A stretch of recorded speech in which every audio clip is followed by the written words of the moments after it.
Direto da redação.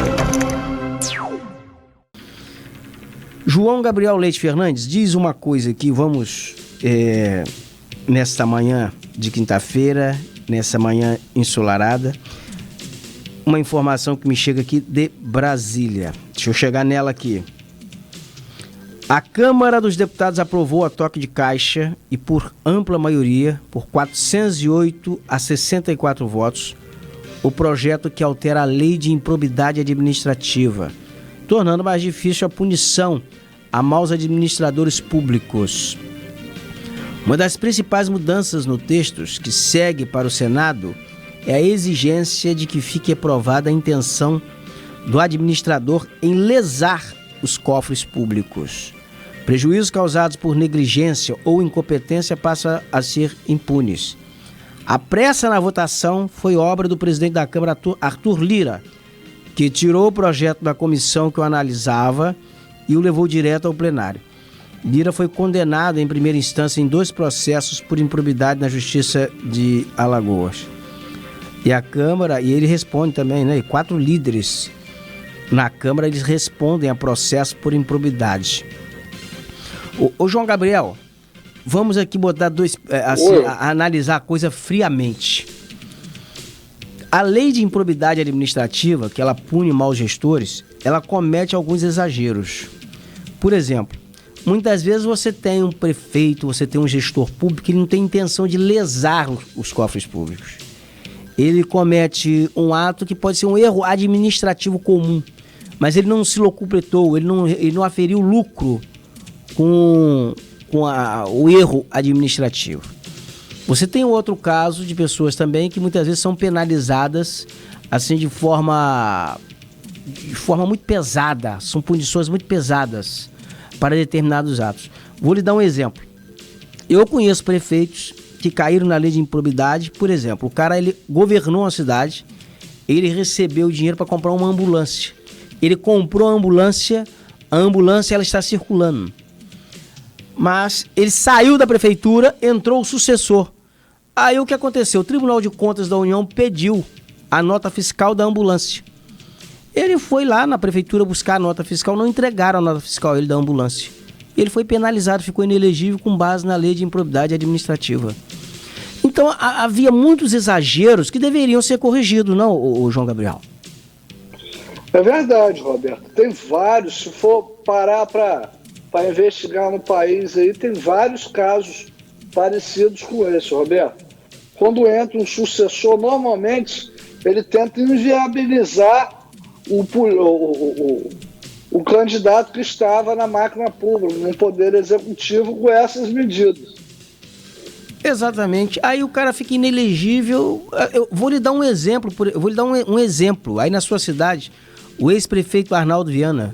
O ex-prefeito Arnaldo Viana, ele é penalizado por conta da construção de um conjunto de casas populares, aí em parceria com o governo federal. As casas foram construídas, foram entregues, as pessoas estão morando na casa, mas depois que saiu, entrou o sucessor, não conseguiu ter acesso a documento, ficou inelegível durante um tempão por conta disso. A casa foi comprada, e esse episódio da ambulância também ocorreu aí com ele. Eu estou tirando isso como exemplo só.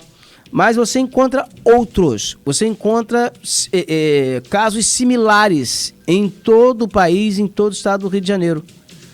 Porque não penaliza apenas o gestor ou prefeito, muitas vezes penaliza secretário, penaliza presidente de Câmara de Vereadores.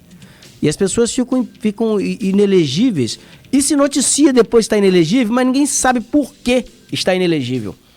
Mas por conta de uma lei de improbidade que foi criada, e é uma lei muito rígida, muito dura, que penaliza muitas vezes quem não aferiu. Aí condena alguém, por exemplo, a devolver dinheiro que nem pegou. Aí condena não, vai ter que devolver dinheiro ao erário público. Mas como é que o cara vai devolver se ele não pegou dinheiro, o João Gabriel? Então, assim, são coisas, dosimetrias, que a lei tem que ter. Tem que dosar a lei. Então não é punir. Você tem que punir o gestor corrupto, o gestor que rouba, o gestor que põe o dinheiro no bolso, que vai lá e aumenta o seu patrimônio com dinheiro público.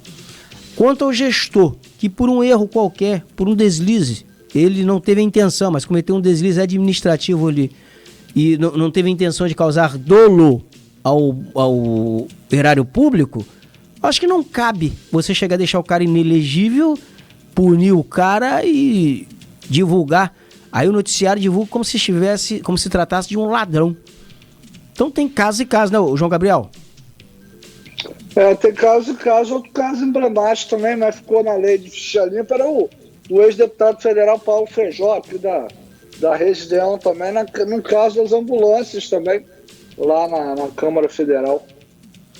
Por causa de 15 mil reais, o cara doou, um funcionário do gabinete dele tomou lá o dinheiro, o cara, a título de contribuição de campanha, 15 mil reais, o cara que comprava ambulâncias, e eram emendas parlamentares, que ali se financiava, pagava emenda parlamentar e entregava ambulâncias aos municípios.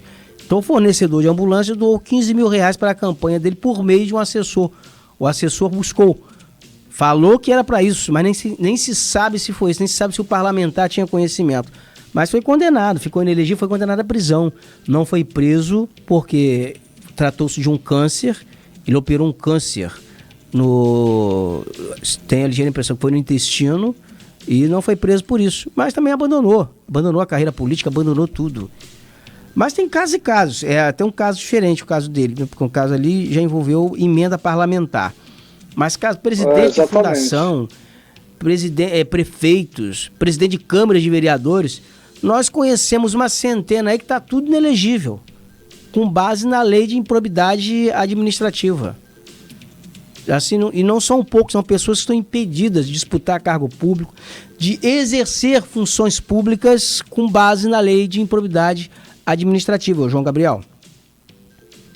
É verdade, Roberto. E eu acho que essa lei vai rever muita coisa nesse tipo, que está passando na Câmara Federal. Vai rever, porque agora ela vai para o Senado, ela vai ser aprovada no Senado Federal, né? Vai ser votada no Senado Federal. Daí ela vai para a sanção do presidente Jair Bolsonaro. Se o presidente Jair Bolsonaro, se o Senado mudar alguma coisa, tem um rito, ela volta à Câmara para a Câmara apreciar de novo. Mas se o presidente Jair Bolsonaro vetar a lei, esse veto ele vai ser avaliado no âmbito da Câmara Federal e do Senado. Daí então o Senado poderá derrubar um eventual veto ou não, mas não se sabe se ele vai vetar, né? Não sei como é que vai ser isso, como vai se dar isso. Mas a lei foi aprovada na Câmara Federal e foi assim por maioria.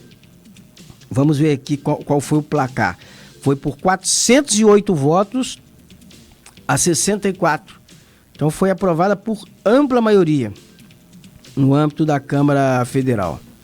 E ontem também, o João Gabriel, presidentes de 5 partidos da centro-esquerda e centro-direita se reuniram em Brasília para iniciar a discussão de uma candidatura única às eleições do ano que vem.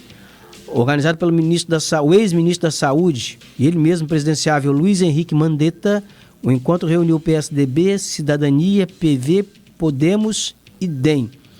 De concreto, porém, apenas a decisão de não apoiar nem o presidente Jair Bolsonaro e nem o presidente Luiz Inácio Lula da Silva. Quem ia ocupar aqui esse espaço aqui era o Luciano Huck, né? Porque era apresentador de TV. Mas o Luciano Huck agora voltou, como nós prevíamos aqui, ele voltou às tardes de domingo da Globo no lugar do Faustão. Ele abdicou desse sonho, desse projeto dele para o bem da nação, para o bem do Brasil. O Luciano Huck abdicou disso e foi apresentar o caldeirão dele no domingo. Fica para lá, Huck. Então, está surgindo aqui, sabe, João, um campo diferente, que está se posicionando aqui, é um campo com PSDB, Cidadania, PV, Podemos e DEM, com 5 partidos para a eleição presidencial. Portal View. O mundo na palma da mão. View.